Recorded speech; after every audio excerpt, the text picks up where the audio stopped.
दोस्तों आज हम शुरू करेंगे नया चैप्टर और वो है provision for filing return of income and self assessment. देखिए चैप्टर बहुत ही सिंपल है। केवल कुछ एरिया जो है हमारा इसमें टेक्निकल है, उसको अगर आप ध्यान देंगे तो चैप्टर बहुत ही अच्छे से आप कंप्लीट कर लेंगे। अब देखिए इस चैप्टर में हम फर्स्ट पेज निकाल लीजिए अपनी स्टडी का। देखिए लर्निंग आउटकम्स देखते हैं, पहले इस चैप्टर में हमको पढ़ना क्या है। ठीक है, please check after studying this chapter you would be able to comprehend as to what is the return of income। हम इसमें सीखेंगे रिटर्न ऑफ इनकम होता क्या है। हमने कई बार सुना होगा कि भाई रिटर्न ऑफ इनकम फाइल हो गया, क्या आरओआई वर्ड बोलते हैं या रिटर्न फाइल बोलते हैं। तो बेसिकली रिटर्न ऑफ इनकम होता क्या है कि मीनिंग हम यहाँ पर देखेंगे। Then identify the person who is compulsory file a return of income. किन पर्सन्स को रिटर्न कंपलसरी फाइल करना पड़ता है और किस परिस्थिति में रिटर्न फाइल करना पड़ेगा। देखिए कंपलसरी रिटर्न फाइलिंग अगर हम यहाँ पर नहीं भी है तो वॉलेंट्री रिटर्न फाइल कर सकते हैं, बट किन को रिटर्न फाइल करना ही पड़ेगा ये हमको चेक करना है। Identify and recall the due date. Mark कीजिए word due date for filing return. अब नेचुरली अगर हम रिटर्न फाइल कर रहे हैं तो कोई ना कोई तो उसकी ड्यू डेट होगी, किस डेट तक हम रिटर्न फाइल करना है। अब आप खुद सोच के देखिए कि हम previous year assessment year concept हमको पता है, ठीक है। तो प्रीवियस ईयर में हम इनकम अर्न करते हैं, उसका पूरा असेसमेंट कब होता है, असेसमेंट ईयर में। Like in our previous year क्या है 1920, और 1920 की जो इनकम है वो कब असेस हो रही है 2021। तो नेचुरली असेसमेंट करके हम रिटर्न फाइल कब करते हैं, असेसमेंट ईयर में। तो असेसमेंट ईयर तो पूरा एक साल है, तो उस असेसमेंट ईयर में किस डेट तक हमको रिटर्न फाइल करना है उसको बोलेंगे due date. This is very important of this chapter, तो इसको हम बहुत ही अच्छे से देखेंगे। Now the next area is know the consequences of late filing of return। Late filing of return, इसको बिलेटेड रिटर्न भी बोलते हैं। जैसे आप लोग बिलेटेड हैप्पी बर्थडे बोलते हो ना, बस उसी तरीके से अगर ड्यू डेट में रिटर्न फाइल नहीं हो पाया तो हम लेट भी रिटर्न फाइल कर सकते हैं, बट उससे थोड़ी प्रॉब्लम होगी, थोड़ा आपको इंटरेस्ट देना पड़ेगा, थोड़ा फीस देना पड़ेगा, बट रिटर्न लेट भी फाइल किया जा सकता है, तो उसके प्रोविजन हम देखेंगे। Compute the interest payable for delay filing. तो अगर आप डिले करते हैं तो आपको इंटरेस्ट देना पड़ेगा। Then compute the fees payable, delay return पे आपको कुछ फीस भी देना पड़ेगा, ठीक है। Then appropriate appreciate when a return of income can be revised. देखिए अब हम रिटर्न फाइल करते हैं तो हो सकता है रिटर्न में कुछ मिस्टेक छूट जाए, हमसे कुछ हमसे गलती छूट जाए। तो अगर रिटर्न में कुछ हमसे मिस्टेक छूट गई है या मिस्टेक रह गई है तो आप उसको बाद में फिर से एक नया रिटर्न रिवाइज कर सकते हैं। तो रिवाइज रिटर्न के प्रोविजन इसमें है कि रिवाइज रिटर्न हम कब कर सकते हैं और रिवाइज रिटर्न हम कब तक फाइल कर सकते हैं, उसकी भी कोई ना कोई ड्यू डेट है। नो नेक्स्ट है know who are the person required to apply for permanent account number. इसको शॉर्ट में आपने सुना होगा, बोलते हैं हम पैन। तो permanent account number is basically income tax में हर पर्सन को एक यूनिक आइडेंटिफिकेशन नंबर दिया जाता है जो कि अल्फा न्यूमेरिक होता है, 10 डिजिट अल्फा न्यूमेरिक नंबर होता है, ठीक है। तो ये जो नंबर है ये किनको अप्लाई करना पड़ेगा, परमानेंट अकाउंट नंबर किनको अप्लाई करना पड़ेगा, इसका यूज क्या है, वो इस चैप्टर में हम सीखेंगे। नेक्स्ट है identify the transactions in respect of which quoting of the PAN is mandatory. कई सारे ऐसे फाइनेंशियल ट्रांजेक्शंस हैं जिसमें परमानेंट अकाउंट नंबर को हमको बताना पड़ता है। विदाउट दैट वो फाइनेंशियल ट्रांजेक्शन आप कर ही नहीं सकते। फॉर एग्जाम्पल अगर आप बैंक में एक लिमिट से ऊपर अमाउंट डिपॉजिट करने जाएंगे या एक लिमिट से ऊपर आप फाइनेंशियल मार्केट में इन्वेस्ट करेंगे, म्यूचुअल फंड के यूनिट्स परचेस करेंगे, तो आपसे permanent account number that is pan मांगा जाएगा। तो एक्चुअली में इनकम टैक्स डिपार्टमेंट इस ट्रांजैक्शन के थ्रू जानना चाहते हैं कि इस पर्टिकुलर पेन होल्डर जो है, ये पर्टिकुलर एसएससी है, उन्होंने कितने फाइनेंशियल ट्रांजैक्शन किए हैं, तो वो उसको ट्रैक करने के लिए ये प्रोविजन बनाया। Then we will learn in this chapter appreciate who are the specified class of a person who can file return through tax return preparer। यहाँ हमको एक वर्ड दिखता है टैक्स रिटर्न प्रिपेयर। एक्चुअली में इनकम टैक्स रिटर्न फाइल करना, income tax का computation करना, हम खुद ही पढ़ते हैं कि इनकम टैक्स से एक एक हेड हम पढ़ते हैं, ग्रॉस टोटल इनकम निकालते हैं। तो आप सोच के देखिए कि ये कितना आसान काम या सिंप्लीफाइड काम तो है नहीं। Assessment of total income, calculation of tax, फिर उसको एक प्रिस्क्राइब फॉर्म में उसको फिलअप करना, फिर उसको जमा करना, ऑनलाइन जमा करना, तो एक स्पेशल स्किल मांगता है। तो एसएससी बेसिकली ये काम खुद कर नहीं पाते, तो वो उसके लिए चार्टर्ड अकाउंटेंट के पास आते हैं। तो इनकम टैक्स डिपार्टमेंट ने खुद से एक स्कीम बनाई है जिसके अंतर्गत एसएससी चाहे तो इसका रिटर्न जो है, अपना खुद का रिटर्न है, वो इनकम टैक्स के टैक्स रिटर्न प्रिपेयरर, एक पर्सन है जिसको जो इनकम टैक्स ऑथोराइज करता है, उसके थ्रू भी रिटर्न फाइल कराया जा सकता है। उसके हम प्रोविजन देखेंगे। Now the know who are the person authorised to verify the return. देखिए, जो रिटर्न हम फाइल करते हैं, एसएससी जो रिटर्न फाइल कर रहा है नेचुरली, तो उसमें कहीं ना कहीं तो उसकी साइन होनी चाहिए। अगर एसएससी रिटर्न में साइन ही नहीं करेगा तो फिर तो कोई भी किसी का रिटर्न फाइल कर देगा। तो इसको बोलते हैं वेरीफाई कौन करेगा। तो सीधी सी बात है, इसमें हमको चेक करना है कि रिटर्न जो फाइल करेगा वो कौन वेरीफाई करेगा। तो रिटर्न वेरीफाई जो है नेचुरली एसएससी खुद करेगा, लेकिन अब एसएससी तो कंपनी भी हो सकती है, तो कंपनी के बिहाफ में कौन साइन करेगा। नेचुरली हमारे माइंड में आता है कि डायरेक्टर्स करेंगे। तो इस तरीके से यहाँ पर हम देखेंगे कि रिटर्न वेरीफाई कौन करता है, या सिंपल वर्ड में बोले तो रिटर्न साइन कौन करता है। Now the next segment is appreciate the requirement to pay self assessment tax। एक वर्ड है यहां पर, सेल्फ असेसमेंट टैक्स। देखिए, सेल्फ असेसमेंट टैक्स एक्चुअली में पूरा इनकम टैक्स, इवन जीएसटी भी क्या है, सेल्फ असेसमेंट टैक्स है। करेक्ट है। सेल्फ असेसमेंट टैक्स का मतलब ये होता है कि हम डिपार्टमेंट के पास जाकर अपनी इनकम की पूरी डिटेल ले गए और डिपार्टमेंट को बोल रहे हैं कि भाई आप हमारा असेसमेंट कर दो, टैक्स बता दो, आप जितना बताओगे हम जमा कर देंगे। ऐसा नहीं है। इनकम टैक्स डिपार्टमेंट बोलता है कि इनकम टैक्स लॉ हमने बना दिया, इनकम टैक्स लॉ के हिसाब से आप अपना असेसमेंट कर लो, टोटल इनकम निकाल लो, टैक्स निकाल दो, और आपको जो सही लगता है आपके हिसाब से आप टैक्स जमा कर दो। फिर अगर हमको लगेगा कि नहीं, थोड़ा सा जो टैक्स कम हो गया है या कैलकुलेशन में मिस्टेक हो गई, तो फिर हम कार्रवाई करेंगे या नोटिस देंगे, रेक्टिफाई कराएंगे या स्क्रूटनी में लाएंगे, जो वॉटेवर। तो जो एसएससी खुद अपने टोटल इनकम निकालकर, टैक्स निकालकर जो जमा करता है खुद से, इसको हम बोलते हैं सेल्फ असेसमेंट टैक्स। तो यहां पर हम प्रोविजन देखेंगे सेल्फ असेसमेंट टैक्स के बारे में।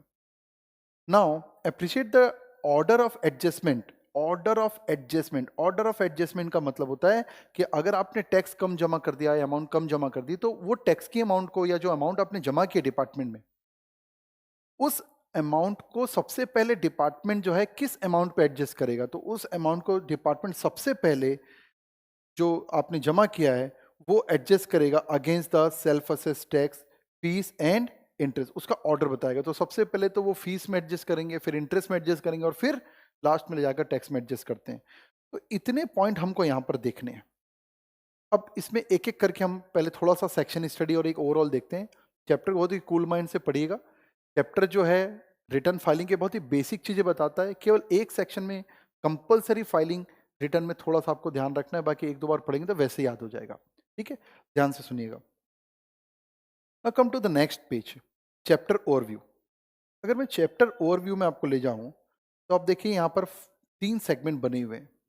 ठीक है, अब इस 3 सेगमेंट में देखिए आप, the first is filing of return.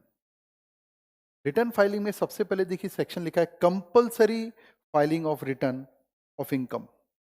Section है 139(1). तो 139(1) में अच्छी खासी हमारी पकड़ रहनी चाहिए। ध्यान रखना कि ये सेक्शन आता ही आता है हमारे एग्जाम में। तो 139(1) हमको ये बताएगा बेसिकली कि रिटर्न किन को फाइल करना जरूरी है और रिटर्न कब तक फाइल करना जरूरी है। मतलब दो चीजें बताएगा, कंपलसरी कौन रिटर्न फाइल करेगा, और दूसरा क्या बताएगा, due date of filing return. Now the next section, इसमें भी थोड़ा सेक्शन वाइज ध्यान रखेंगे क्योंकि सेक्शन वाइज क्वेश्चन में हमको जरूरत पड़ती है इसकी। तो 139 बेसिकली इस चैप्टर में हमको सेक्शन 139 ही पढ़ना है। तो 139(1) is a compulsory filing of return. Now return of loss, आपने ये सेट ऑफ कैरी फॉरवर्ड वाले चैप्टर में सेक्शन देखा होगा, ध्यान होगा तो, सेक्शन 139(3). अगर आपको लॉस हुआ है तो नेचुरली कोई टैक्स तो आ नहीं रहा है आपको, लेकिन अगर आप 139(3) के अंतर्गत लॉस का रिटर्न फाइल नहीं करेंगे तो आपको ध्यान होगा कि हम लॉस को कैरी फॉरवर्ड नहीं कर पाते।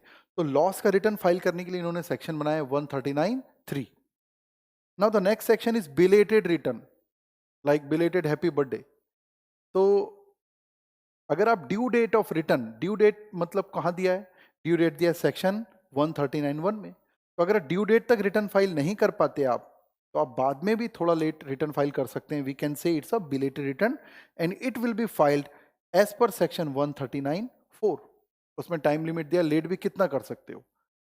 ओके, नाउ रिवाइज रिटर्न, नाम से ही समझ में आ रहा है रिवाइज रिटर्न। रिटर्न में अगर कुछ गलती छूट गई आपसे और आपको ही खुद लग रहा है यार हमसे कुछ मिस्टेक हो गई है, तो आप अपने पुराने रिटर्न को फिर से क्या कर सकते हैं, रिवाइज कर सकते हैं। और उसके बारे में प्रोविजन या कब तक रिवाइज कर सकते हो वो कहाँ दिया हुआ है, सेक्शन 139(5) में।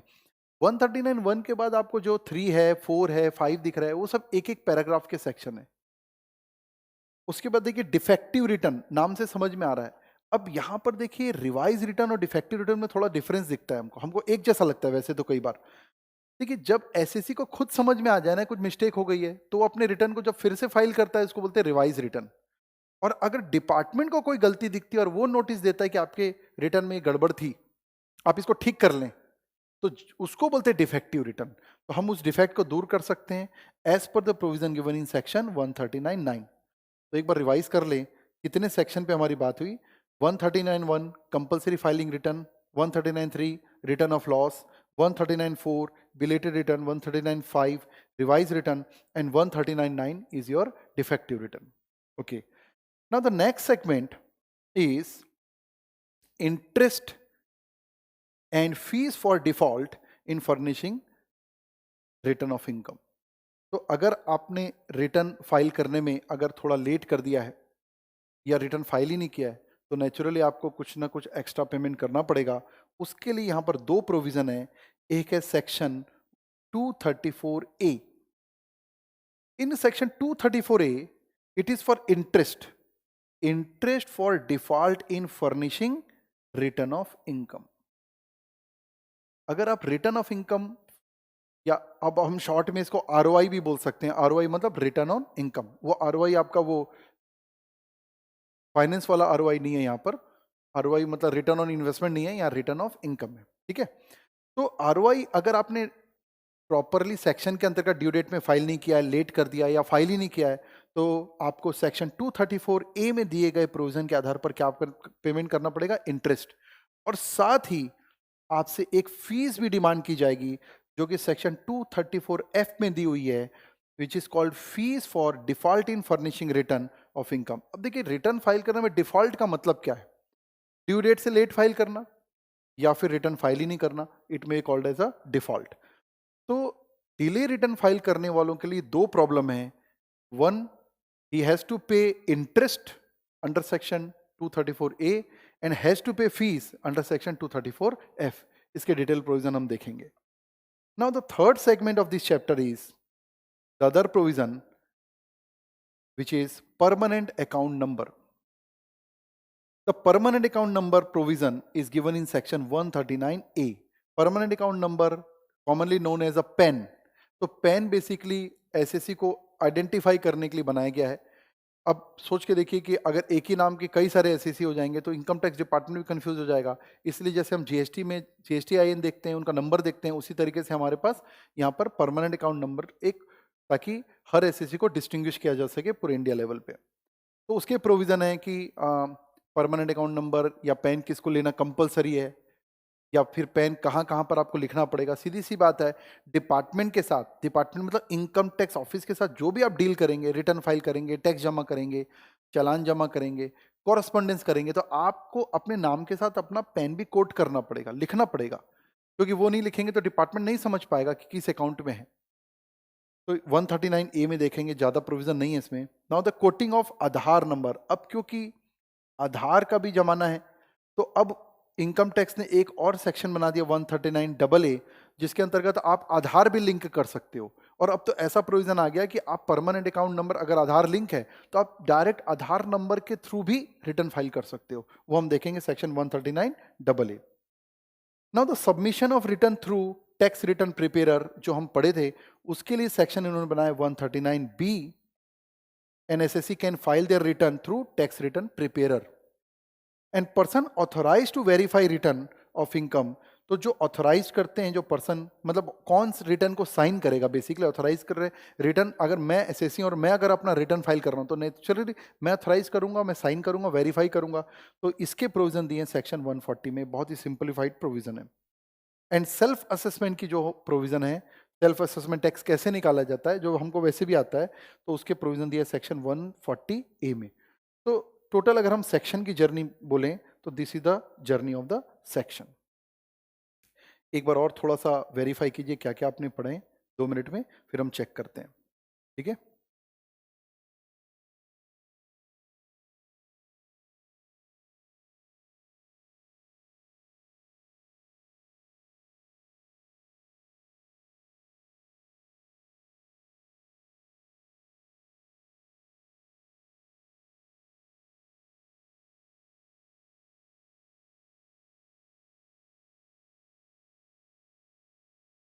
फ्रेंड्स, अब हम थोड़ा सा आगे चलते हैं और थोड़ा इन सेक्शंस को और एलोबरेट करते हैं। तो सबसे पहले आप चैप्टर के बारे में मैं एक बार आपसे बात करूं, तो सबसे पहले तो चैप्टर के बारे में समझिए। चैप्टर जो है, हम रिटर्न फाइलिंग रिटर्न या रिटर्न ऑफ इनकम की बात कर रहे हैं, सेल्फ असेसमेंट की बात कर रहे हैं, और इसमें कौन कौन से एरिया हमको पढ़ना है। बेसिकली हम इसमें सेक्शन 139 पढ़ने वाले हैं, और इसके अलावा 139A है, 139AA है, 139B, 140 एंड 140A।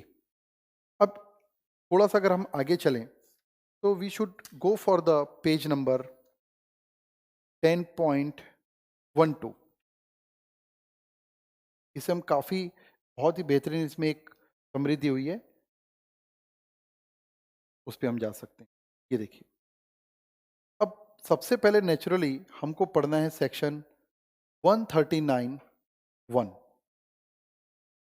एक आपका पेज नंबर 10.12 में एक क्विक रिकैप बना हुआ है। इससे काफी हमको एक नॉलेज आ जाएगा, तब थ्योरी पढ़ेंगे तो हमको थोड़ा सा कॉन्फिडेंस रहेगा।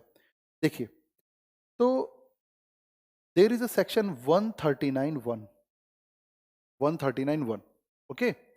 अब ये 139(1) क्या है, मैंने बताया था आपको, मैंने आपको बताया था कि 139(1) बेसिकली किसको रिटर्न फाइल करना जरूरी है, मैंडेटरी फाइलिंग ऑफ रिटर्न, और रिटर्न कब तक फाइल करना है, दो चीजें हमको चेक करनी है। Please check the provision. 139(1) पे फोकस कीजिएगा। यहां पर सेगमेंट बना हुआ है। सबसे पहला सेगमेंट है company and firm. Point number 1, पहला सेगमेंट है कंपनी और फर्म, इनको रिटर्न फाइल करना ही पड़ेगा। कंपनी, एसएससी और पार्टनरशिप फर्म की इनकम हो, इनकम ना हो, इनकम कम हो, ज्यादा हो, लॉस हो, irrespective of any point, the company and partnership firm, और आप जानते हैं कि फर्म इंक्लूड्स एलएलपी ऑल्सो, मतलब नॉर्मल पार्टनरशिप फर्म हो या एलएलपी हो, तो कंपनी और फर्म को तो रिटर्न फाइल करना ही पड़ेगा, कोई कंडीशन नहीं है। और नेक्स्ट सेगमेंट अगर हम देखते हैं तो नेक्स्ट सेगमेंट हमको दिख रहा है person being resident. Please check, person being resident other than resident but not ordinary resident. कुछ ध्यान है आपको, एनओआर, इसका मतलब person being resident other than NOR, तो मतलब कौन सा पर्सन हुआ ये, ओआर। तो यहां पर समझिए ओआर की बात चल रही है। Person being ordinary resident having any asset located outside India. अब आप समझिए कि अगर कोई कंपनी है, फर्म है, तो उसको तो रिटर्न फाइल करना है, लेकिन कंपनी और फर्म के अलावा कोई अदर पर्सन है और वो ऑर्डिनरी रेसिडेंट है, और उस ऑर्डिनरी रेसिडेंट पर्सन की इंडिया के बाहर कोई एसेट है, तो डिपार्टमेंट क्या महसूस कर रहा है, डिपार्टमेंट ये महसूस कर रहा है कि भैया इस बंदे का थोड़ा सा इनकम वगैरह ज्यादा ही होगी। सोच के देखिए, अगर एक बंदा बोलता है भाई मैं कंपनी भी नहीं हूं, फर्म भी नहीं हूं, और मैं ऑर्डिनरी रेसिडेंट हूं, और मेरी इनकम भी इतनी नहीं है कि मैं टैक्स दूं, लेकिन उसके पास इंडिया के बाहर एसेट है, तो डिपार्टमेंट क्या चाहता है, भैया ठीक है आपकी इनकम नहीं है, टैक्स मत जमा करो, लेकिन रिटर्न फाइल करना पड़ेगा। एक बात आपको यहां समझना है कि हाँ, यहां पर हम ये प्रोविजन नहीं पढ़ रहे हैं कि टैक्स जमा करना है कि नहीं करना है, हम यहां पर ये प्रोविजन पढ़ रहे हैं कि रिटर्न फाइल करना है कि नहीं करना है। अगर मेरी total income basic exemption limit से कम है, डिडक्शन वगैरह माइनस करने के बाद टैक्स मेरा 0 आ रहा है, इट्स ओके, टैक्स मत जमा कीजिए। लेकिन अगर आप 139(1) में अगर आप कवर हैं तो आपको रिटर्न फाइल करना पड़ेगा। भले उसमें टोटल इनकम आएगा, टैक्स नहीं लाएगा, but you will require to file return. अगर आप रिटर्न फाइल नहीं करेंगे तो you have to pay the fees. तो यहां पर आप समझना चाहिए आपको कि ऑर्डिनरी रेसिडेंट है, और नेचुरली ये ऑर्डिनरी रेसिडेंट की हम जो बात कर रहे हैं कंपनी और फर्म के अलावा बात कर रहे हैं, जिनकी इंडिया के बाहर एसेट है। फिर से पढ़िए, person being resident having any asset located outside India और signing authority in any account located outside India. मतलब इंडिया के बाहर कोई अकाउंट है, कोई बिजनेस चल रहा है और उस बिजनेस में वो डायरेक्टर है और उसकी साइनिंग अथॉरिटी है, तो वो भी इंपॉर्टेंट है। और is beneficiary of any asset located outside India. अभी बेनिफिशियरी का क्या मतलब होता है हम लेटर ऑन देख लेंगे, बट एकदम कॉमनली बात करें तो अगर कोई ऑर्डिनरी रेसिडेंट है और इंडिया के बाहर उसकी एसेट है, साइनिंग अथॉरिटी है, या फिर कोई बेनिफिशियरी है किसी बाहर के एसेट में, तो फिर उसको कंपलसरी रिटर्न फाइल करना ही पड़ेगा। थर्ड सेगमेंट हमारा यहां पर दिख रहा है, individual HUF AOP, individual HUF AOP BOI, that is body of individual, और artificial person, juridical person having total income exceeding basic exemption limit। क्या याद है आपको बेसिक एग्जम्पशन लिमिट? अगर मैं इंडिविजुअल HUF AOP की बात करूं, आर्टिफिशियल जुडिशियल पर्सन की बात करूं, तो यहां पर बेसिक जो 2.5 लाख रुपए की लिमिट है, that is a basic exemption limit. और अगर मैं इंडिविजुअल के केस में सीनियर सिटीजन या वेरी सीनियर सिटीजन की बात करूं, तो वहां बेसिक एग्जम्पशन लिमिट कितनी है? 3 लाख या फिर 5 लाख, एज द केस में भी। तो अब देखिए, अगर कोई SSC फर्स्ट में नहीं आ रहा है, सेकंड में कवर नहीं हुआ, तो हम थर्ड चेक करेंगे कि भाई आप इंडिविजुअल हो, HUF हो, AOP BOI आर्टिफिशियल पर्सन हो, और आपकी जो टोटल इनकम है एक्सीड कर रही है किससे? बेसिक एग्जम्पशन लिमिट, तो फिर आपको रिटर्न फाइल करना पड़ेगा। लेकिन यहां ध्यान ये रखना है कि टोटल इनकम निकालते समय, नीचे ध्यान से पढ़िए, before giving effect to the provision of chapter 6A। मतलब क्या हुआ? Total income before giving effect to the chapter 6A। Chapter 6A मतलब डिडक्शन अंडर सेक्शन 80C से 80U। तो अगर टोटल इनकम बिफोर चैप्टर 6 है, मतलब किसकी बात चल रही है? GTI की बात चल रही है। तो GTI और exemption under section 54, 54B, 54D, 54EC और 54F, यहां पर एटसेट्रा लिख दीजिए कि कुछ और सेक्शंस भी हैं जो कि हम इंटर लेवल पे नहीं पढ़ेंगे, फाइनल पे पढ़ेंगे, तो एटसेट्रा डाल दीजिए। और ये सेक्शन अभी आपको पहचान में आ नहीं रहे होंगे, क्योंकि ये जितने सेक्शन आपने पढ़े ना, 54, 54B, 54D, 54EC और 54F, this all are the section of exemption in case of capital gain. Capital gain chapter के साथ पढ़ लेंगे। एक्चुअली कैपिटल गेन जब किसी एसेट को ट्रांसफर करने से होता है, तो उसको अगर हम उसी एसेट में या कुछ खास एसेट में री इन्वेस्ट कर देते हैं, तो ये सब एग्जेम्पशन मिलते हैं। और नेचुरली कोई एग्जेम्पशन, मैं आपको एग्जांपल से बताता हूं कि अगर सेक्शन 54 जो है, अगर मैंने कोई हाउस प्रॉपर्टी बेची, कोई बिल्डिंग बेची, हाउस, और उससे कैपिटल गेन हुआ मेरे को, और फिर से मैंने हाउस में अगर पैसे लगा दिए, तो 54 उस कैपिटल गेन को एग्जेम्प्ट कर देगा। और एग्जेम्प्ट कर देगा तो ग्रॉस टोटल इनकम में वो जुड़ेगा क्या? नहीं जुड़ेगा। मान लो मेरे को 10 लाख रुपए का गेन हुआ और मैं पूरे पैसे को वापस एक दूसरे घर में लगा दिया, तो 10 लाख का एग्जेम्पशन मिल जाएगा मेरे को। तो ग्रॉस टोटल इनकम में कैपिटल गेन हेड में तो नहीं लाएगा, GTI में भी वो उसका इफेक्ट नहीं आएगा, टोटल इनकम में नहीं आएगा। यहां क्या लिखा है? Total income without giving effect to this exemption, मतलब एग्जेम्पशन देने के पहले और डिडक्शन, सेक्शन 80 की डिडक्शन देने से पहले, अगर अमाउंट इससे ऊपर है, बेसिक एग्जेम्पशन लिमिट, तो फिर उनको रिटर्न फाइल करना पड़ेगा। आपको यहां समझना पड़ेगा कि हो सकता है कि gross total income before giving effect to 54 etcetera 2.5-3 lakh 4 lakh से ऊपर चले गई, लेकिन ये रिटर्न फाइल करना तो कंपलसरी है। लेकिन जब इसको हम एक्चुअल में जब टैक्स निकालते हैं तो माइनस करके निकालेंगे, तो टैक्स लायबिलिटी 0 आ रही है, बट रिटर्न फाइल होगा with nil tax. We can in common language we can say it's a nil return. ठीक है, तो ये सबसे इंपॉर्टेंट एरिया है, सबसे टेक्निकल एरिया भी मैं बोल सकता हूं। देखिए पॉइंट नंबर 1 फिर से बात करते हैं, किसको रिटर्न फाइल, सेक्शन क्या पढ़ रहे हैं आप? 139(1) क्या लिखा हुआ है? Mandatory filing of return, file करना पड़ेगा। किनको फाइल करना पड़ेगा? पॉइंट नंबर 1, कंपनी को और फर्म को रिटर्न फाइल करना पड़ेगा। पॉइंट नंबर 2, ऑर्डिनरी रेसिडेंट जिसका इंडिया के बाहर एसेट है, उसको रिटर्न फाइल करना पड़ेगा।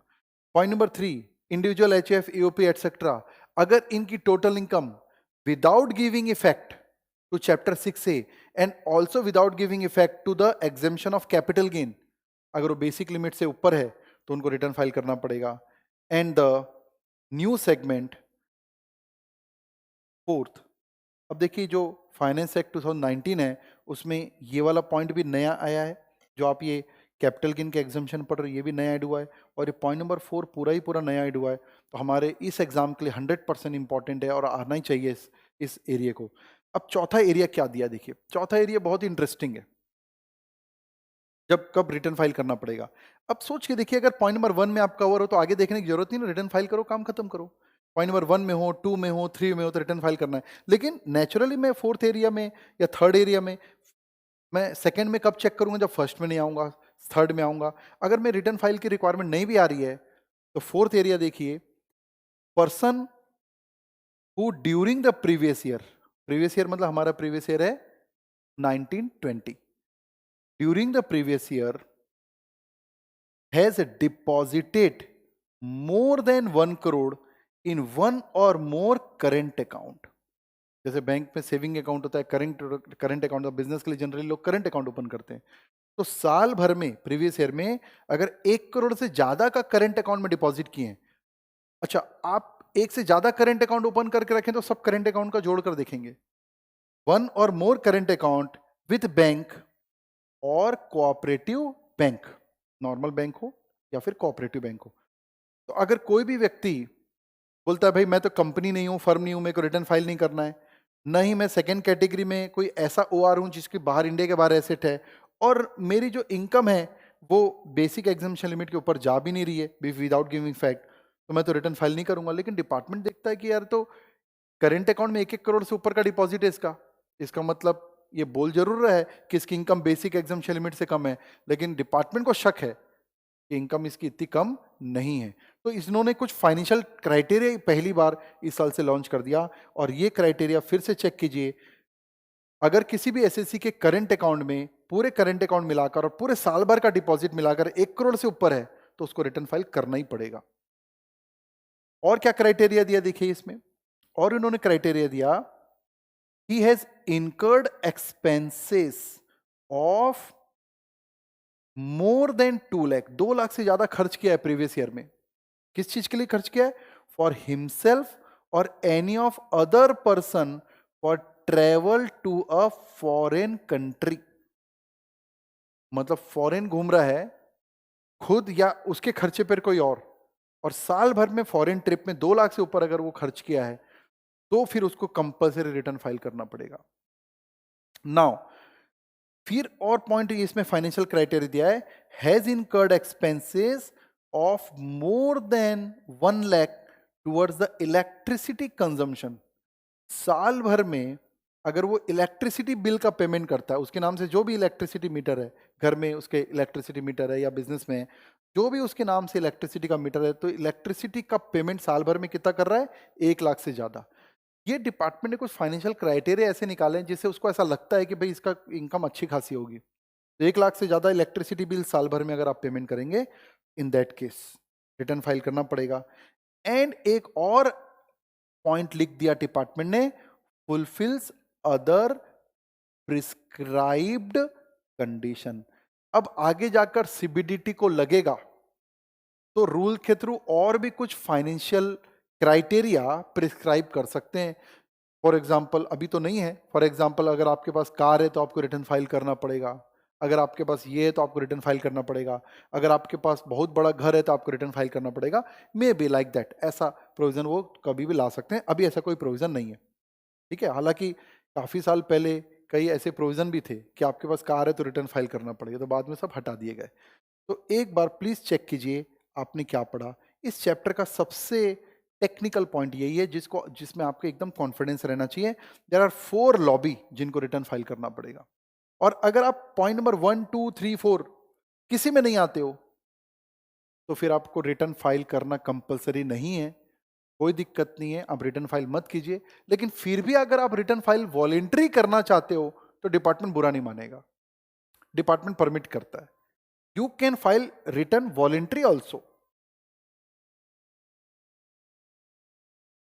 इनको तो रिटर्न फाइल करना पड़ेगा. चेक करते हैं. कंपनी और फर्म को रिटर्न फाइल करना ही पड़ेगा।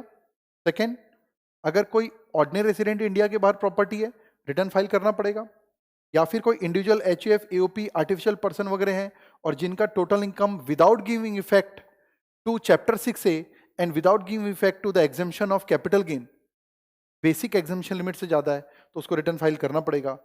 और point number A B C, fourth point में, अगर 1 करोड़ से ज्यादा का करंट अकाउंट में डिपॉजिट है, या फिर 2 लाख से ज्यादा का फॉरेन ट्रिप में खर्चा किया है, या फिर 1 लाख से ज्यादा का साल भर में प्रीवियस ईयर में इलेक्ट्रिसिटी कंजम्पशन किया है, या फिर कोई प्रिस्क्राइब कंडीशन और बाद में आ जाए, तो उसको रिटर्न फाइल करना पड़ेगा। अब हमारे माइंड में एक पॉइंट और आता है कि भाई रिटर्न फाइल करना तो है, कब तक फाइल करना है? If you go for the due date of filing return, ये पहले भी हमने पढ़ा है, बट अब इसको परफेक्टली यहाँ चेक कर लेते हैं। अब देखिए, मेनली हमारे सिलेबस में बात करें तो 2 ही ड्यू डेट है, due date of filing date, और इसमें आपको याद भी बस इतना ही करना है।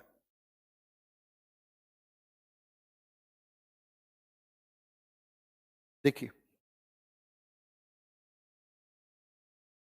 30 सितंबर ऑफ असेसमेंट ईयर, अब ये ऑफ असेसमेंट ईयर लिखा है, इसमें दिक्कत नहीं होनी चाहिए क्योंकि रिटर्न तो असेसमेंट ईयर में ही फाइल होगा।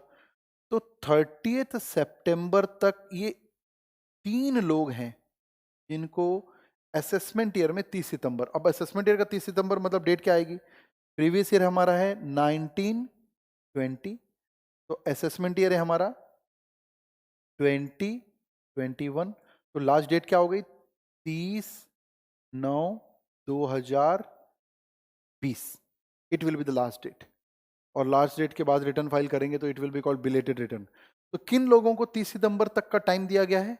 The first is company SSC, and the second is person other than company whose accounts are required to be audited। अब हालांकि हम अभी डिटेल स्टडी नहीं देख रहे हैं, बट कोई भी पर्सन अदर देन कंपनी इसलिए लिखा है क्योंकि कंपनी को तो आउटराइट दे दिया गया 30 सितंबर तक रिटर्न फाइल कर सकते हो आप, लेकिन कंपनी के अलावा कोई भी एसएससी है तो उसको भी 30 सितंबर तक तब मिलेगा जब उसका अकाउंट्स क्या हो रहा है? ऑडिट हो रहा है। अब एक माइंड में क्वेश्चन आता है कि ऑडिट तो इनकम टैक्स एक्ट के अंतर्गत भी ऑडिट होती है, कंपनीज एक्ट में भी ऑडिट होती है, सोसाइटी में भी ऑडिट होती है, चार्टर्ड अकाउंटेंट भी ऑडिट करते हैं, अदर प्रोफेशनल भी ऑडिट करते हैं। कौन सी ऑडिट की बात चल रही है? तो जब हम डिटेल प्रोविजन पढ़ेंगे तो हमको दिखेगा वहां पर कि यहाँ पर ऑडिट के बारे में ऐसा कुछ नहीं लिखा है। मतलब किसी भी लॉ में अगर ऑडिट हो रही है, चाहे इनकम टैक्स लॉ में हो रही हो, चाहे जीएसटी में हो रही हो, चाहे कंपनीज में हो रही हो, कोऑपरेटिव सोसाइटी एक्ट में हो रही हो, किसी लॉ में भी अगर किसी पर्सन की ऑडिट हो रही है तो वो यहाँ पर कवर हो जाएगा। मतलब उसको ड्यू डेट कितनी मिलेगी? 30 सितंबर। और थर्ड क्राइटेरिया है वर्किंग पार्टनर, एक ऐसे फर्म का वर्किंग पार्टनर जिस फर्म की ऑडिट होती है, अगेन ऑडिट कहीं भी हो सकती है, whose accounts are required to be audited। अब देखिए, पार्टनर भी तो एक इंडिविजुअल है, पार्टनर्स को भी तो इनकम होती है, एक तो पार्टनरशिप फर्म से उसको सैलरी, इंटरेस्ट और प्रॉफिट मिलता है। हालांकि पार्टनरशिप फर्म से जो उसको प्रॉफिट मिलता है वो तो एग्जेम्प्ट होता है, लेकिन सैलरी और इंटरेस्ट तो उसके हैंड में चार्जेबल होता है। और उस पार्टनर की as a individual other income भी कोई हो सकती है।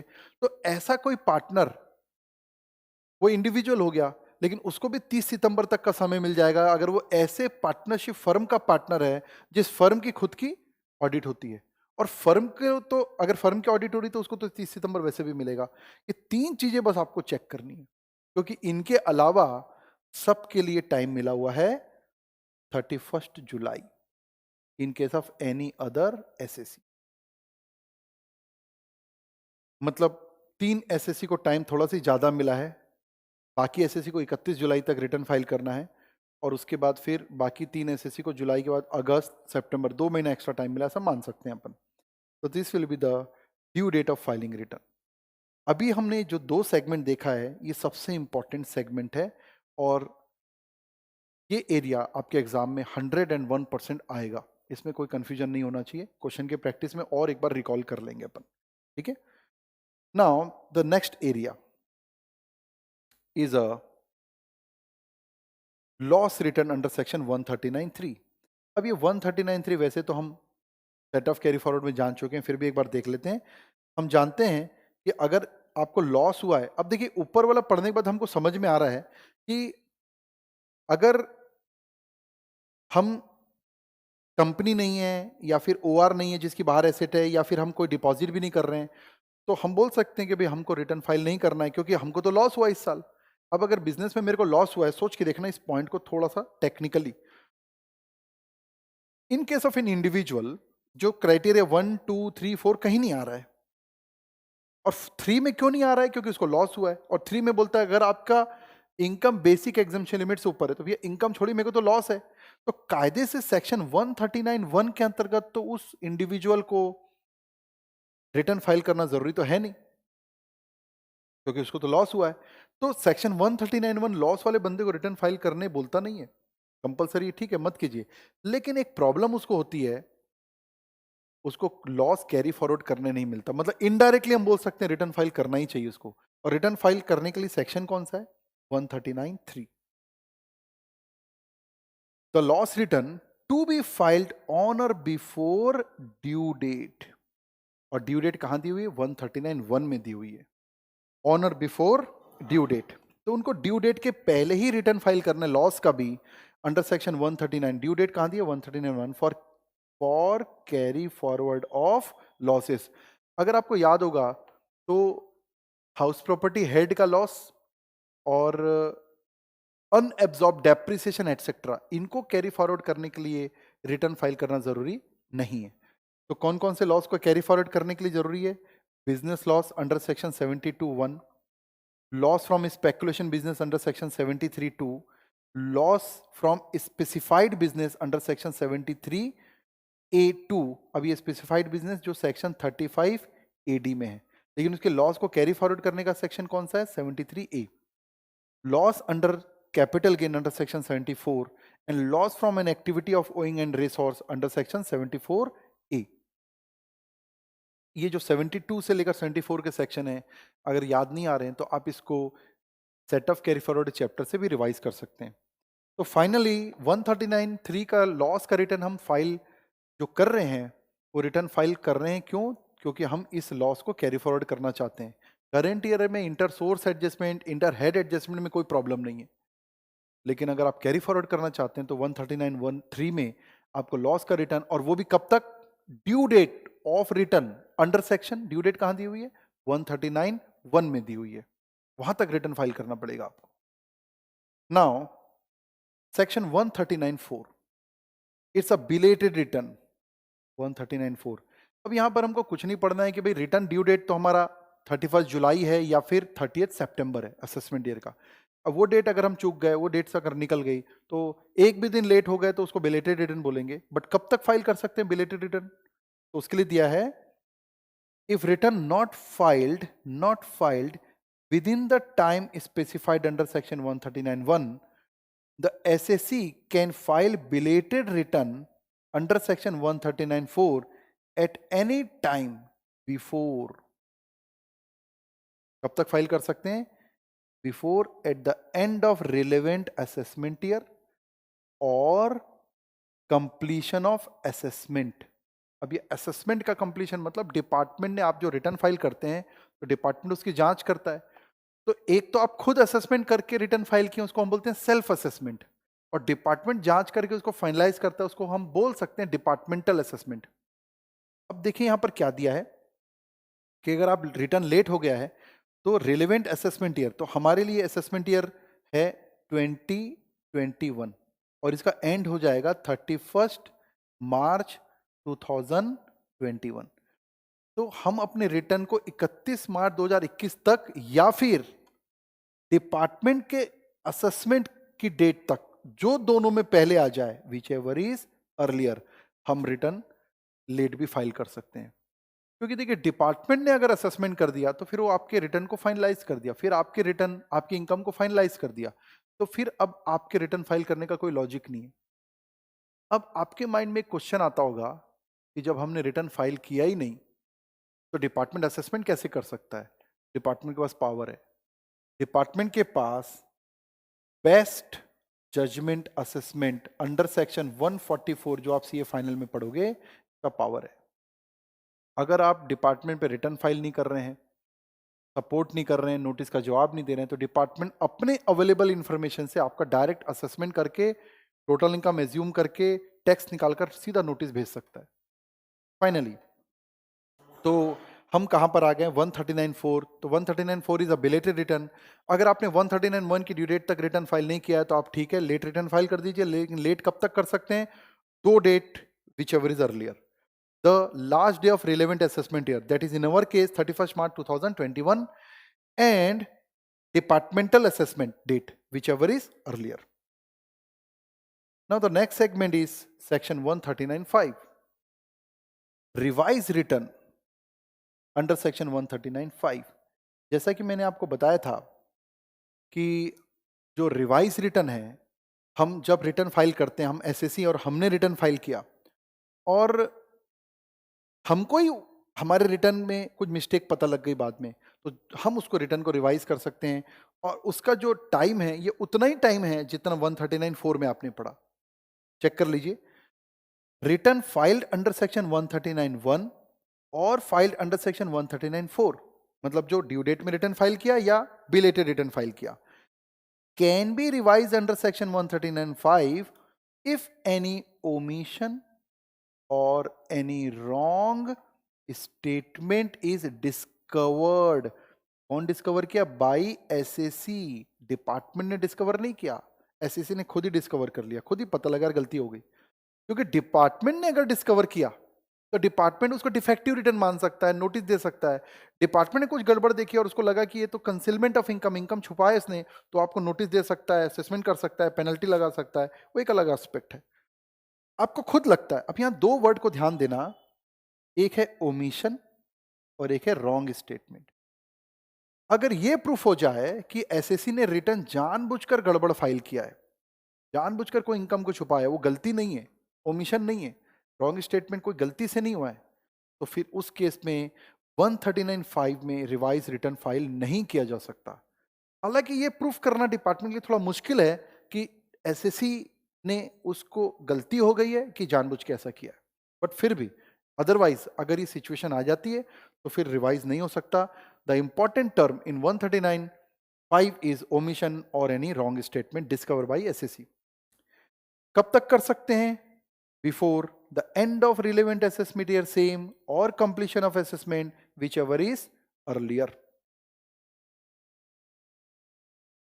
With this, we have checked 139.1 summary, 139.3, 139.4 and 139.5. This is a very good summary. इससे एक कहीं ना कहीं हमारा एक विजन बनता है and then we start the theory. अब हम इसको थोड़ा सेक्शन वाइज अगर हम चलें तो please go to section page number 10.39 जहां पर हमको इसकी समरी दी हुई है, वहां हम चलते हैं। Page number 10.39।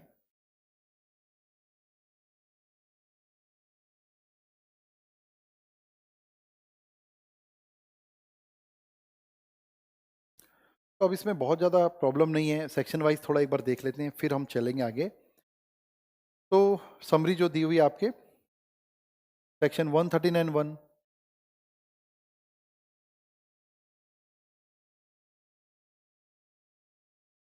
SSC required to file return of income compulsory.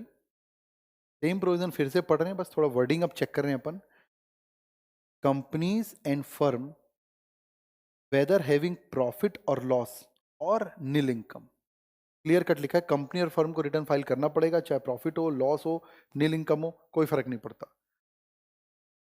Second, a person being a resident other then not ordinary resident, इसका मतलब ओआर की बात चल रही है, एनओआर को छोड़कर रेसिडेंट, मतलब कौन बच गया, OR. A person being a ordinary resident having an asset, having an asset, India में, इंडिया के बाहर एसेट है उसकी, having an asset including any financial interest in any entity, अगर किसी बिजनेस में उसका कोई फाइनेंशियल इंटरेस्ट है तो उसको भी हम इंडिया के बाहर एसेट मानेंगे। मतलब फॉरेन की कंपनी में हमारा कोई हिस्सेदारी है, 10% शेयर है, हमारा हिस्सा है, तो वो भी हम बोलेंगे फाइनेंशियल इंटरेस्ट है हमारा उसमें। एसेट लोकेटेड आउटसाइड इंडिया और signing authority in any account located outside India. अब ये अकाउंट लोकेटेड आउटसाइड इंडिया क्या होता है, तो किसी फॉरेन के बिजनेस का अकाउंट्स वहीं मेंटेन होता है, तो we can say account located outside India और उस अकाउंट में हमको साइन करने के लिए जाना पड़ रहा है, तो पक्का है कि इंडिया के बाहर एसेट में कोई ना कोई आपका इंटरेस्ट है, हित है। Whether or not having income chargeable to tax, साफ लिखा है whether or not having income chargeable to tax. हो सकता है कि उसकी इंडिया में इनकम चार्जेबल नहीं है, फिर भी उसको रिटर्न फाइल करना ही पड़ेगा। And individual HUF, AOP, BOI, artificial person whose total income before giving effect to the provision of Chapter 6A and Section 54 etc. ये है कैपिटल गेन का एग्जेम्पशन।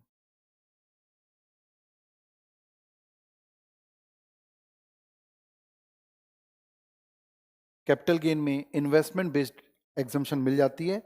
तो इस एग्जेम्पशन को लेने से पहले अगर और डिडक्शन चैप्टर 6 का लेने के पहले जो अमाउंट आएगी, आप कंफर्टेबली इसको से एडजस्टेड टोटल इनकम बोल दीजिए भले, क्योंकि टोटल इनकम भी नहीं है, ग्रॉस टोटल इनकम भी नहीं है।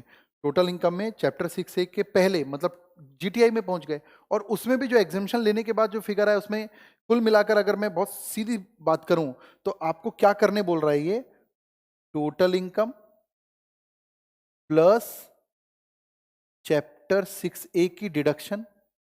भाई डिडक्शन माइनस करने के बाद टोटल इनकम आया, तो before taking effect of this तो हम क्या कर रहे हैं, चैप्टर 6 एक डिडक्शन फिर जोड़ दो उसमें, मतलब जीटीआई आ गया प्लस 54 एटसेट्रा लिख देता हूं मैं की एग्जेम्पशन।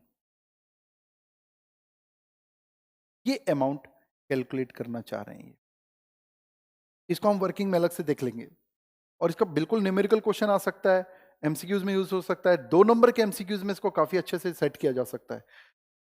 तो ये वाली इनकम किसी individual HUF, AOP, BO, artificial person की अगर ये वाली अमाउंट किससे ज्यादा है, ये वाली अमाउंट अगर ज्यादा है बेसिक एग्जेम्पशन लिमिट से, देखिए this amount is more than basic exemption limit, और basic exemption limit you know very well 2.5 lakh oblique 3 lakh oblique 5 lakh. ठीक है भाई, तो ये रिवाइज ही कर रहे हैं अपन, बट थोड़ा सा वर्डिंग के साथ अब पढ़ रहे हैं, अपग्रेड करना है अपन अपने आप को इसमें। Now the basic exemption limit and the next area जो हम पढ़ भी चुके हैं, any person who during the previous year deposited more than 1 crore in current account, incurred expenditure more than 2 lakh in the foreign tour, or expenditure of electricity more than 1 lakh and fulfill such other condition as prescribed। और due date भी हमारी हो चुकी है इसमें बात, due date है 30 सितंबर। 3 SSC के लिए company, person other than company whose accounts are required to be audited and a working partner of a firm whose accounts are required to be audited, और बाकी सब केस में 31 जुलाई। अब यहां ध्यान देना ब्रैकेट में, other than SSC who are required to furnish report under section 92E। पहले क्लियर कर लीजिए, हमारे इंटर के सिलेबस में नहीं है, फिर भी ये एक यूनिक टाइप का एसएससी है जिसको 30 नवंबर तक का टाइम दिया हुआ है।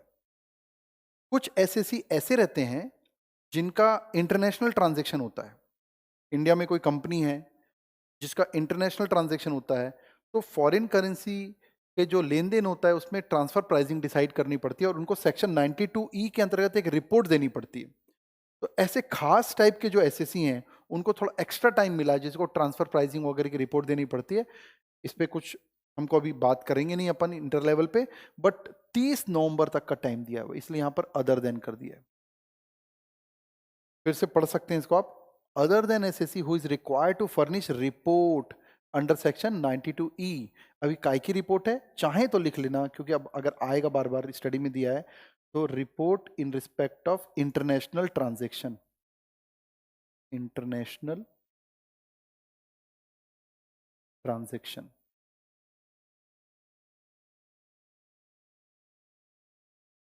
हमारे कोर्स में बस ये 2 ही एसएससी, या तो 3 लोग हैं जिसकी 30 सितंबर का टाइम है, और या तो फिर अदर एसएससी जिसका 31 जुलाई टाइम है, और इन ड्यू डेट से लेट हो गए तो फिर आप 139(4) में बिलेटेड रिटर्न फाइल कर सकते हैं।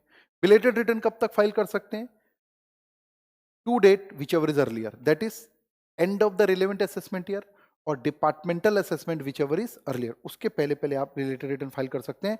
और अगर वो डेट भी आप मिस कर गए तो फिर रिटर्न फाइल करने का कोई प्रोविजन है नहीं।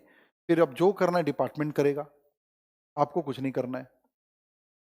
और डिपार्टमेंट क्या करेगा? अगर आपने ड्यू डेट में भी रिटर्न फाइल नहीं किया, सोच के देखना थोड़ा, डिपार्टमेंट क्या करेगा? ये कोर्स हमारे से फाइनल में, बट फिर भी आपने रिटर्न ड्यू डेट में भी फाइल नहीं किया, लेट कर दिया, लेट में भी जो रिलेवेंट असेसमेंट ईयर या उनका डिपार्टमेंट असेसमेंट कर दिया तो डेट भी निकल गई। अब आपको रिटर्न फाइल करने का प्रोविजन ही नहीं बचा, तो डिपार्टमेंट फिर अपने अवेलेबल इंफॉर्मेशन के आधार पर आपका बेस्ट जजमेंट असेसमेंट करेगा। और बेस्ट जजमेंट असेसमेंट में टैक्स मान के चलना कि बहुत लॉस होगा आपको। Now the next section is 234A. Section 234A is an interest for default in furnishing return of income. अब आप रिटर्न फाइल करने में कुछ डिफॉल्ट करते हैं, डिले करते हैं, तो आपको इंटरेस्ट देना पड़ेगा। देखिए प्रोविजन बड़ा ही सिंपल सा है ये। डिपार्टमेंट को जब आप रिटर्न लेट फाइल करते हो, एक्चुअल होता क्या है कि हम असेसमेंट ईयर में असेसमेंट करते हैं। जैसे अगर मैं मानता हूं कि मैं एक ऐसा एसएससी हूं जिसका ड्यू डेट है 31 जुलाई, ठीक है, तो मैं प्रीवियस ईयर 1920, सोच के देखिएगा, प्रीवियस ईयर मेरा है 1920, तो 1920 का असेसमेंट कहां पे कर रहा हूं मैं? 2021 में मैं असेसमेंट कर रहा हूं। अब असेसमेंट की प्रोसेस मैं कब से स्टार्ट कर सकता हूं अर्लीस्ट? 1 अप्रैल 2000, सॉरी ये 2021 हो गया, 1 अप्रैल 2020 से स्टार्ट कर दिया मैंने असेसमेंट किया, टोटल इनकम निकाला, टैक्स निकाला, और ये मेरे को कब तक फाइल करना है रिटर्न? ये मेरे को 31 मार्च 21 की डेट के बीच में एक डेट आएगी, 31 जुलाई 2020। ओके, इस डेट तक मेरे को रिटर्न फाइल करना है। अब होता क्या है कि हम असेसमेंट करते हैं, टोटल इनकम निकालते हैं, रिटर्न भरते हैं, और जो टैक्स हमारा खुद का निकाला वो टैक्स आता है जिसको हम टेक्निकली बोलते हैं सेल्फ असेसमेंट टैक्स। तो ये जो सेल्फ असेसमेंट टैक्स है ना, ये हम जमा करते हैं और जमा करके रिटर्न फाइल करते हैं। मतलब ऐसा नहीं होता रिटर्न फाइल कर दिए, टैक्स जब होगा जब जमा करेंगे। हमको उस ड्यू डेट के पहले टैक्स भी जमा करना रहता है और रिटर्न भी फाइल करना पड़ता है, जैसे जीएसटी में भी आपने पढ़ा था। तो अगर आपने रिटर्न लेट फाइल किया तो नेचुरली टैक्स भी आप लेट जमा किए होगे। तो जितना आप लेट रिटर्न फाइल कर रहे हो उतना टैक्स भी लेट हो रहा है। तो जितना लेट हो रहा है डिपार्टमेंट उसका हर महीने का 1% इंटरेस्ट मांग रहा है आपसे, और कुछ नहीं है। 234A is nothing but the calculation of interest on tax payment amount from the due date of return filing up to the actual date of return filing, और डिपार्टमेंट ने जब असेसमेंट किया तब तक की डेट जाएगा। पॉइंट क्लियर है? अच्छा, हर महीने का 1%, और अगर 2.5 महीना हुआ तो फिर 3 महीना लेंगे। तो वर्डिंग इसमें 1% पर मंथ और पार्ट देयर ऑफ। अब पढ़ के देखते हैं इसमें और क्या लिखा हुआ है, please check. Interest for default in furnishing return, interest under section 234A is payable where an SSE furnishes the return of income after due date, and you know very well what is the due date, or does not furnish the return of income। या तो due date के बाद furnish किया है, return furnish ही नहीं किया है। The SSE shall be liable to pay simple interest at the rate of 1% per month or part of the month। part of the month का मतलब समझिए, अगर डिले 3 महीना 1 दिन भी हुआ है तो 3 महीना तो लेना ही लेना है, और 1 day is also part of the month. इसका मतलब कितने महीने लेंगे हम? 4 मंथ कंसीडर करेंगे। इसका मतलब ये हो कि अगर आपका 3 महीना डिले होगा, 1-2 दिन और ऊपर हो गया है, तो फिर और डिले कर दीजिए, इंटरेस्ट तो उतना ही देना पड़ेगा 4 महीने का आपको। फिर से समझना, simple interest at the rate of, और सिंपल इंटरेस्ट है, कंपाउंड नहीं निकालना है, at the rate of 1% per month और part thereof for the period. कब से काउंट करेंगे? Period commencing from the date of immediately following the due date. अब ये तो बहुत ही लॉजिकल सी बात है, ड्यू डेट तक तो हमको रिटर्न फाइल करने का टाइम ही दिया हुआ है, तो ड्यू डेट के जस्ट बाद से पीरियड हम काउंट करेंगे। ड्यू डेट्स और कब तक जाएगा? Ending on the following dates. अब देखिए कब तक के पीरियड को हमको चेक करना है इंटरेस्ट के लिए। दो सर्कमस्टांसेस है where the return is furnished after due date. अगर रिटर्न फर्निश किया है उसने, भले ड्यू डेट के बाद किया है, तो ड्यू डेट से लगाकर the date of furnishing the return. मतलब अगर मेरी 31 जुलाई ड्यू डेट है और मैं रिटर्न मान लो, अगर मैं एक एग्जांपल ले लेता हूं कि अगर मैं 31 जुलाई ड्यू डेट में मान के चलता हूं, ड्यू डेट है मेरी 31 जुलाई 2020, और मैं रिटर्न फाइल करता हूं, अगस्त बीत गया, सितंबर, अक्टूबर में फाइल करता हूं, 2 अक्टूबर, गांधी जयंती को कर देते हैं, 2 अक्टूबर 2020 को मैंने रिटर्न फाइल किया। तो अब यहां से देखिए कहां से काउंटिंग होगी इंटरेस्ट की, ड्यू डेट के जस्ट बाद वाली डेट, मतलब 1 अगस्त 2020 से लेकर 2 अक्टूबर 2020। तो यहां पर देखिए अगस्त पूरा आ गया, सितंबर पूरा आ गया, और अक्टूबर का 2 दिन आया, मतलब 2 तारीख को फाइल हो गया तो 2 दिन गिनेंगे। तो कुल मिलाकर यहां 2 महीना 2 दिन हो गया, तो कितना काउंट होगा, 3 मंथ। और मान लो टैक्स पेबल 25,000 रुपए है, तो 25,000 इंटू 1% इंटू 3, ये आ गया आपका, कितना आ गया देखिए, 25,000 रुपए इंटू 1% इंटू 3, ये आ गया आपको 750 रुपीज आपको टैक्स के साथ साथ इंटरेस्ट का भी पेमेंट करना पड़ेगा, टैक्स के साथ साथ इंटरेस्ट का भी पेमेंट करना पड़ेगा under section 234A, because you have committed a default in filing return. तो पीरियड अगर रिटर्न फाइल किए तो फिर से एक बार रिकॉल कीजिए, हमको इंटरेस्ट कौन से पीरियड का देना पड़ेगा, we have to pay the interest from the following date of due date of filing return, due date के जस्ट बाद वाली डेट से लेकर रिटर्न फाइल करने की डेट तक रहेगा। और अगर आपने रिटर्न फाइल किया ही नहीं की तो नो रिटर्न इज फर्निश्ड, तब भी तो डिफॉल्ट हुआ है, तो रिटर्न फाइलिंग की डेट तो मिली नहीं। देन कब तक डेट जाएगा, date of completion of assessment. आप मेरे ख्याल से आप समझ गए होंगे कि असेसमेंट कौन कर रहा है, अब डिपार्टमेंट कर रहा है, तो date of completion of assessment. However, where the SAC has paid taxes in full on or before the due date, अब देखिए ये लॉजिक मैंने जो बताया था, लेकिन कभी एसएससी ऐसा है कि रिटर्न लेट कर दिया लेकिन टैक्स जमा कर दिया था, तो डिपार्टमेंट फिर इंटरेस्ट नहीं लेगा आपसे, क्योंकि टैक्स पेबल कुछ नहीं है। से अगर आपने 31 जुलाई आपकी ड्यू डेट है और ड्यू डेट तक आप रिटर्न फाइल नहीं कर पाए, उसकी वर्किंग नहीं कर पाए, लेकिन टैक्स जमा कर दिए वर्किंग करके, और रिटर्न लेट फाइल किए, तो डिले रिटर्न फाइलिंग तो हुआ है आपका, बिलेटेड फाइलिंग हुआ है, लेकिन टैक्स क्योंकि आपने पूरा जमा कर दिया, तो टैक्स पेबल जीरो है, तो जीरो अमाउंट का मैं इंटरेस्ट निकालूंगा तो भी जीरो आएगा। इसलिए यहां लिखा है however where the assessee has paid taxes in full on और before due date, the interest under section 234A is not leviable. अब देखिए रिटर्न लेट फाइल करने का एक प्रॉब्लम तो ये है कि आपको इंटरेस्ट देना पड़ेगा। अब देखिए रिटर्न फाइल जो लोग लेट करते हैं, जो लेट रिटर्न फाइल करते हैं, अगर प्रैक्टिकल में बात करूं तो 234A के इंटरेस्ट से उन लोग को डर नहीं लगता जिनकी टैक्स पेबल जीरो है, रिटर्न बस फाइल करना है, या फिर जिन्होंने टैक्स जमा कर दिया है, या कई बार टैक्स की अमाउंट इतनी छोटी रहती है। तो आप सोच के देखिए, अगर मेरी टैक्स की अमाउंट मान लो 1,000 रुपए है या 2,000 रुपए है, अब 2,000 में 4-5 दिन डिले भी कर दिया, एक महीने का इंटरेस्ट जोड़ेगा भी, तो 2,000 रुपए का 1% कितना होगा, 20 रुपए। तो इसलिए 234A का इंटरेस्ट इतना सीरियस मैटर नहीं है प्रैक्टिकली स्पीकिंग, अगर आप थोड़ा बहुत डिले करते हैं तो। नाउ द नेक्स्ट एरिया, अगर आप रिटर्न में डिफॉल्ट करते हैं तो you have to pay fees under section 234F,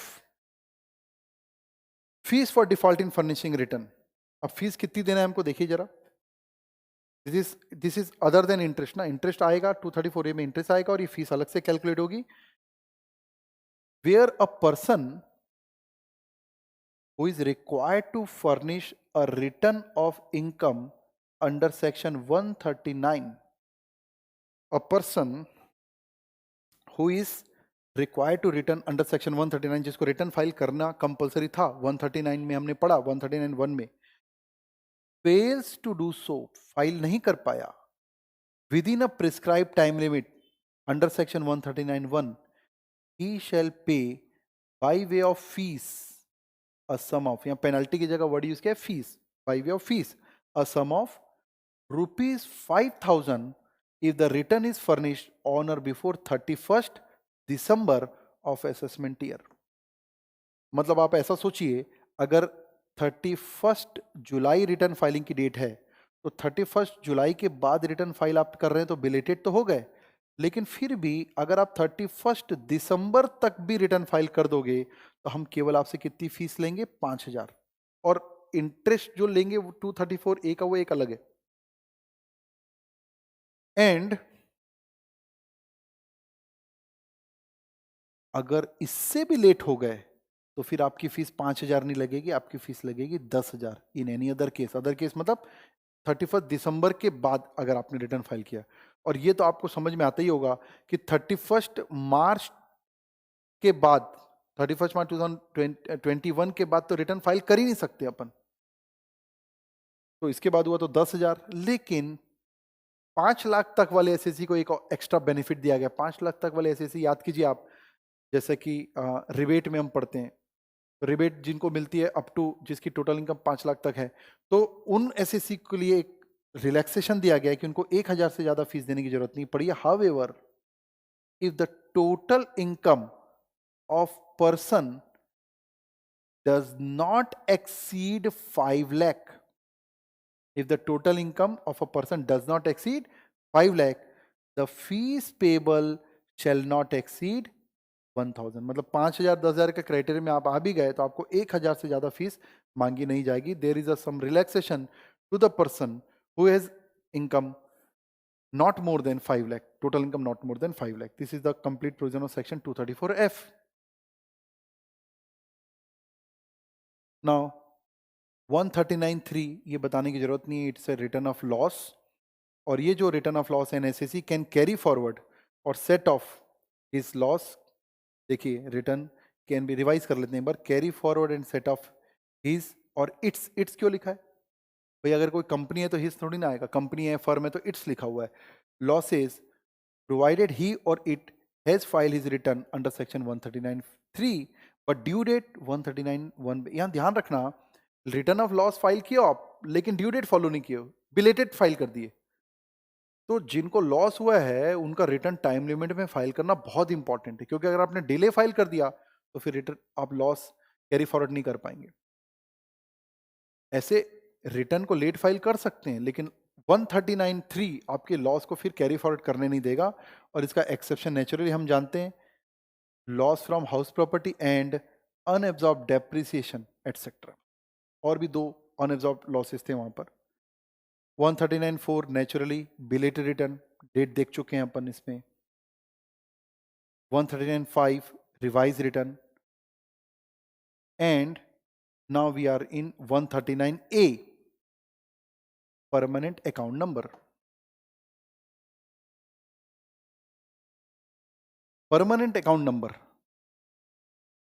अब इसको आपने सुना होगा कई बार लोग पेन नंबर बोलते हैं, तो टेक्निकली पेन नंबर नहीं बोलना चाहिए, क्योंकि पेन का फुल फॉर्म ही क्या हो गया, permanent account number. If you say PAN number it sounds like permanent account number, we should say PA number, और वी कैन से पेन, और we can say permanent account number. अब permanent account number क्या चीजें देखते हैं। Quoting of PAN is mandatory. Quote करना मतलब pen लिखना, आप रिटर्न फाइल कर रहे हो तो ऐसा नहीं नाम लिख दिया रिटर्न फाइल कर दिया, पेन कोट करना पड़ेगा, मतलब पेन मेंशन करना पड़ेगा। Quoting of PAN is mandatory in all documents pertaining to the following prescribe transaction. कौन कौन से ट्रांजैक्शन में? ऑल रिटर्न, जितने भी आप रिटर्न फाइल करेंगे उन रिटर्न्स में आपको पेन लिखना पड़ेगा, कोट करना पड़ेगा। और correspondence with any income tax authority, जब इनकम टैक्स अथॉरिटी से कोई भी आप लेटर लिखेंगे, कॉरस्पॉन्डेंस करेंगे, तो आपको पेन बताना पड़ेगा अपना। अच्छा, इसमें देखिए ऑल रिटर्न लिखा है, इसका मतलब जो रिटर्न आप पढ़ रहे हैं इनकम टैक्स इनकम रिटर्न वो तो है, और भी कई रिटर्न होते हैं, लाइक टीडीएस का रिटर्न फाइल करना पड़ता है, तो जितने भी रिटर्न फाइल होते हैं वो सब में आएगा। इन ऑल द चालान्स, चालान किस चीज के लिए यूज होता है? टैक्स जमा करने के लिए, इंटरेस्ट जमा करने के लिए चालान। For the payment of any sum मतलब टैक्स हो, इंटरेस्ट हो, फीस हो, पेनल्टी हो, कोई भी सम जमा करने के लिए अगर आप चालान जब भर रहे हैं तो चालान में भी आपको अपने एसएससी के नाम के साथ पैन कोड करना पड़ेगा under the act. Under the act मतलब income tax act. In all documents pertaining to such a transaction entered into by him as may be prescribed by CBDT। Detail में देखेंगे अपन बाद में। तो सीबीडीटी ने ऐसे कई सारे ट्रांजैक्शन प्रिस्क्राइब कर रखे हैं। जब उन ट्रांजैक्शंस पे आप काम करते हो, इनकम टैक्स की बात नहीं चल रही यहां पर, जैसे मैंने बताया था कि अगर आप लिमिट से ऊपर से अगर आप कार खरीदते हो तो आपको पेन बताना पड़ेगा कार डीलर को, लाइक दैट। तो सीबीडीटी ने कई सारे ऐसे ट्रांजैक्शन प्रिस्क्राइब कर रखे हैं जहां पर आपको पेन कोड करना पड़ेगा, सामने वाले को पेन बताना पड़ेगा। In the CBDT in the interest of revenue, interest of revenue मतलब डिपार्टमेंट के बेनिफिट के लिए, भाई टैक्स चोरी कोई ना करें। एग्जाम्पल के तौर पे अब हम फिलहाल देख सकते हैं, हालांकि इसमें बहुत सारे ट्रांजैक्शन है, बट एग्जाम्पल के रूप में हम देखें तो सेल और परचेज ऑफ मोटर व्हीकल। अगर आप मोटर व्हीकल परचेज करने जाएंगे, कार खरीदने जाएंगे, तो डीलर आपको बोलेगा कि भाई कार तो मैं सेल कर दूंगा, अपना पहले पेन बता दो। तो हम बोलेंगे हम क्यों बताएंगे पेन? पेन का मतलब पर्सनल अकाउंट नंबर। भैया पर्सनल अकाउंट नंबर नहीं होता, परमानेंट अकाउंट नंबर है। और सीबीडीटी ने कार खरीदने और बेचने के ट्रांजैक्शन को प्रिस्क्राइब कर रखा है, आपको पेन बताना पड़ेगा। डिपार्टमेंट जानना चाहती है कि कितने लोग कार खरीद रहे हैं, प्रीवियस ईयर में किन लोगों ने कार खरीदा है। कहीं आप ऐसे ऐसे से तो नहीं हो कि आप बोलते हो सर मेरी इनकम तो है नहीं, मैं इसलिए रिटर्न फाइल नहीं कर रहा हूं, लेकिन कार खरीद लेते हो। ऐसे कई सारे ऐसे फाइनेंशियल ट्रांजैक्शन इन्होंने प्रिस्क्राइब कर रखे हैं जिसमें उन्हीं लोग एंटर होते हैं जो थोड़ा पैसे वाले लोग हैं। बात समझिए। Payment in cash of an amount exceeding 50,000 to the hotel against a bill or bills at one time। आप किसी होटल में 50,000 का आपका बिल बन रहा है, तो आप सोच के देखिए ऐसे ट्रांजैक्शन में होटल वाला आपसे पेन डिमांड करेगा और आपको पेन बताना पड़ेगा। This is the prescribe transaction. अब यहां पर एक नया प्रोविजन है, अभी अभी ऐड हुआ है, interchangeability of PAN with the Aadhaar number. Interchangeability of PAN with the Aadhaar number. Every person who is required to furnish or intimate or quote his pen, जिसको भी पेन कोट करना है कहीं पर भी, रिटर्न में, चालान में, प्रिस्क्राइब ट्रांजैक्शन में, कॉरेस्पॉन्डेंस में, जहां भी पेन कोट करना है, हम पेन के बदले आधार भी कोट कर सकते हैं। मे फर्निश और इंटीमेट और quote his Aadhaar number in lieu of. In lieu of मतलब पेन के बदले आप आधार भी दे सकते हो। पेन कब से? विद इफेक्ट फ्रॉम 1919, इस डेट से। इफ, और कब ऐसा कर सकते हो काम? नेचुरली, पहला पॉइंट है he has not been allotted PAN, आपके पास पेन नहीं है लेकिन आपके पास आधार नंबर है फिलहाल। या फिर पेन तो है, has been allotted PAN and has intimated his Aadhaar number to prescribed authority, prescribed income tax authority, in accordance with requirement contained in section 139AA, जो नीचे हम देख लेंगे। तो बेसिकली कुछ नहीं है, डिपार्टमेंट आपके पेन का आधार के साथ लिंक कर रहा है, आप आधार लिंक कर रहे हो। तो जब लिंक हो गया इसका मतलब आप डिपार्टमेंट को पेन बताएं या आधार बताएं, डिपार्टमेंट को तो पता लग जाना है कौन सा एसएससी है। आधार भी, क्योंकि पेन भी यूनिक आइडेंटिफिकेशन है और आधार भी एक यूनिक आइडेंटिफिकेशन है। बल्कि कहीं ना कहीं आधार जो है वो और ज्यादा क्लियर और सिक्योर्ड डाटा है, जिसमें कोई भी, जैसे पेन तो कई बार एक बंदा 2-3 पेन अप्लाई कर लेता है, लेकिन आधार में ये पॉसिबिलिटी नहीं है। तो धीरे धीरे वो लोग आधार बेस्ड कर रहे हैं। तो देखिए हम पेन की जगह आधार कब दे सकते हैं? पेन की जगह आधार बिल्कुल दे सकते हैं। कब दे सकते हैं? या तो हमारे पास अभी पेन अलॉट नहीं हो हमको, तो हम आधार दे सकते हैं। पेन अलॉट हो गया है और हमने अपने आधार नंबर को पेन के साथ लिंक कर दिया है, इसी को सिंप्लीफाइड लैंग्वेज में यहां पर लिखा है कि प्रिस्क्राइब अथॉरिटी को आपने इंटीमेट कर दिया। Now section 139 double A,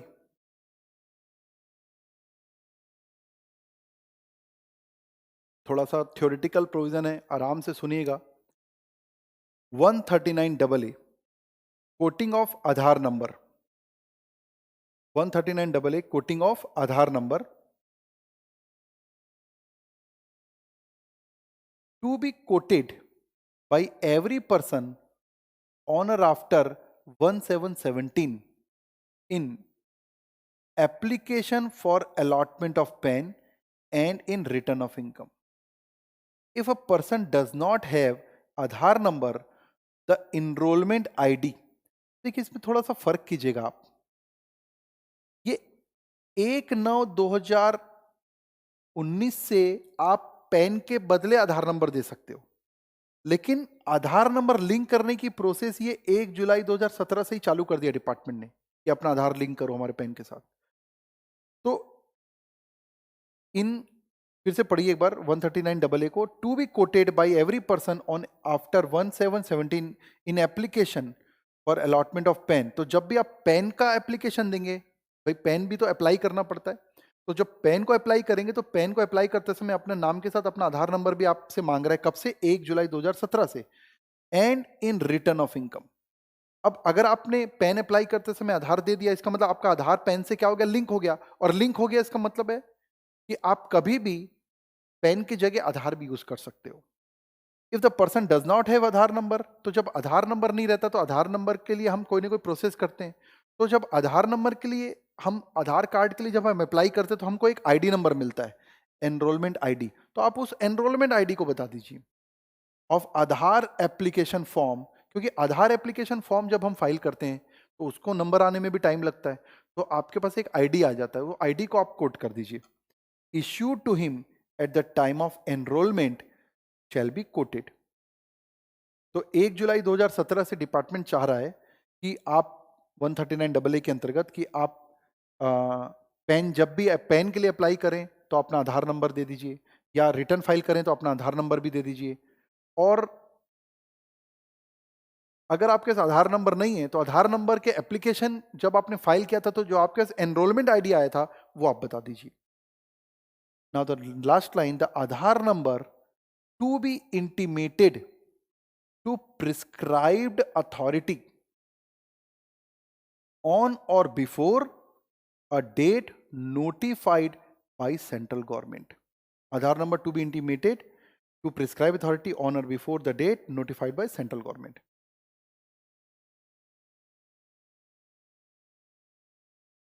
Now the section 140, अभी समरी का लास्ट सेक्शन है हमारा, तो उसके बाद एक ओवरव्यू हमारे इस चैप्टर का हो जाएगा। फिर हम कल से सेक्शंस पे जो और एलोबरेट करेंगे, कुछ क्वेश्चंस देखेंगे। Now the last section is 140A, self assessment tax, where any tax is payable on the basis of any return. अब रिटर्न कौन जब बना रहा है? एसएससी खुद बना रहा है। ठीक है, बात अलग है कि सीए के सीए को बनाने बोल रहा है, लेकिन ये माना जाता है एसएससी खुद ही बना रहा है, या टैक्स रिटर्न प्रिपेयर के थ्रू बना रहा है।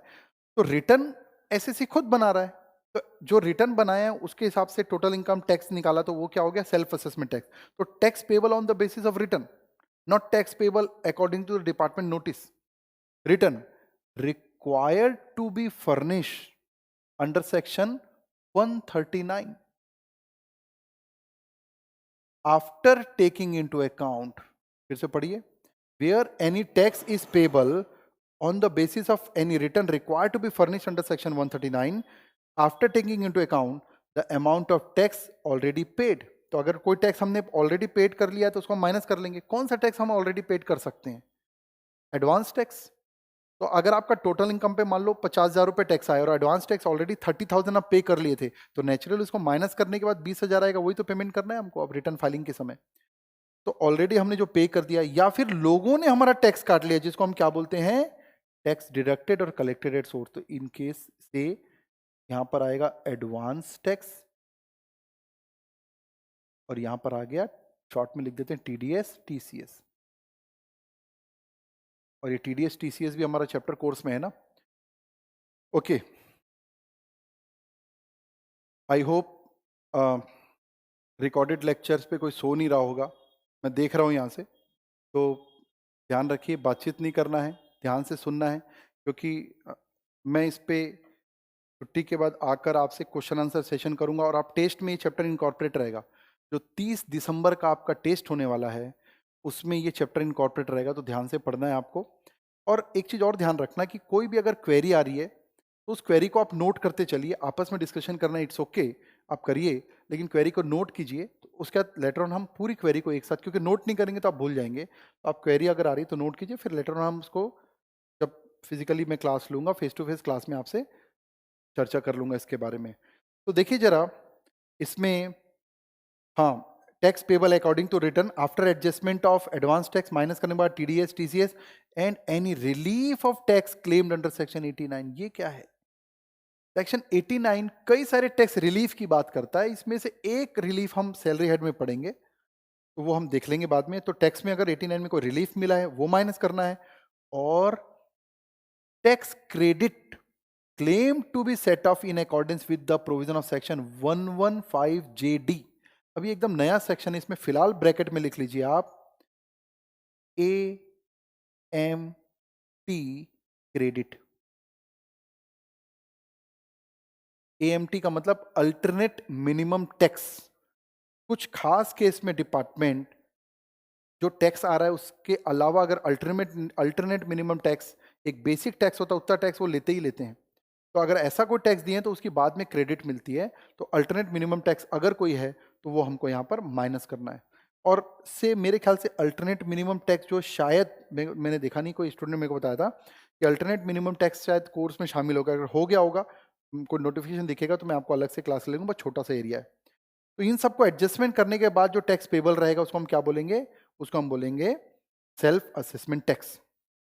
तो प्लीज चेक कि हमने समरी में सेक्शन वाइज अभी क्या क्या देख लिया।